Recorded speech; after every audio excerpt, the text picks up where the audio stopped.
Secretary Austin, why should American taxpayers fund lectures at the National Defense University that promote socialism as a strategy to combat China?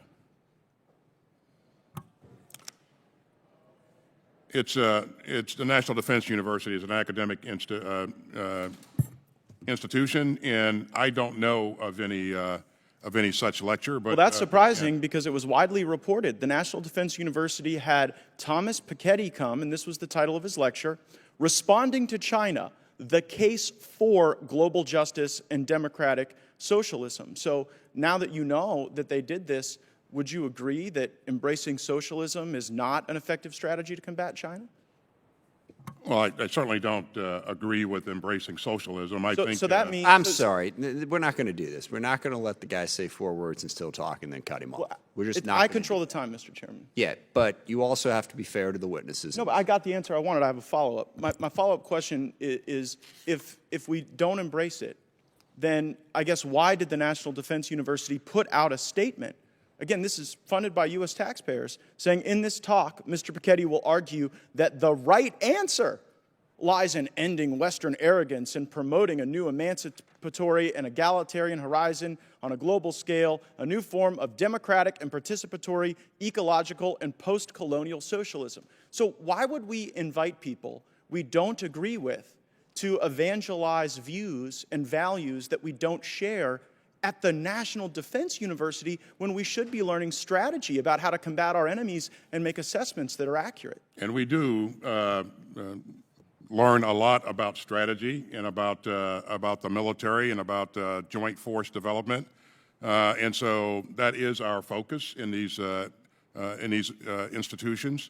I don't know what the context of this particular or content of this particular speech was. Mr. Secretary, I've shared with you the context. The context wasn't better understand socialism so we can defeat it. The context wasn't learn about it so that we can offer countermeasures.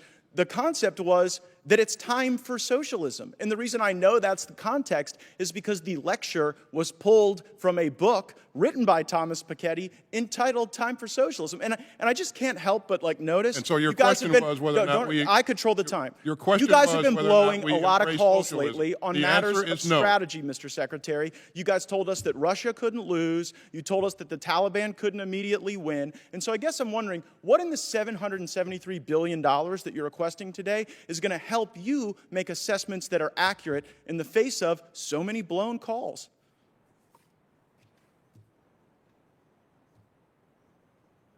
You've seen what's in our budget. You've seen how the budget matches the strategy, and so I'll let that speak for itself. Well, I mean, I've also seen that we're behind, Mr. Secretary. We're behind in hypersonics. We failed to deter Russia. Last year, China what do you mean we're behind in hypersonics? How do you? Okay, who's ahead in hypersonics? How do you make that assessment? I don't know. I make that assessment because China is fielding hypersonic weapon systems and we are still developing them. I make that assessment because Russia actually used one. By the way, your own people brief us that we are behind and that China is winning. Are you aware of the briefings we get on hypersonics? I am certainly aware of briefings that we provide to Congress. But it's not just the hypersonic. It's all over the world. It's in Taiwan, where China last year flew more sorties than ever before. It's North Korea, on pace to shatter prior records, the number of missiles that they are testing. And so while everyone else in the world seems to be developing capabilities and being more strategic, we got time to embrace critical race theory at West Point, to embrace socialism at the National Defense University, to do mandatory pronoun training.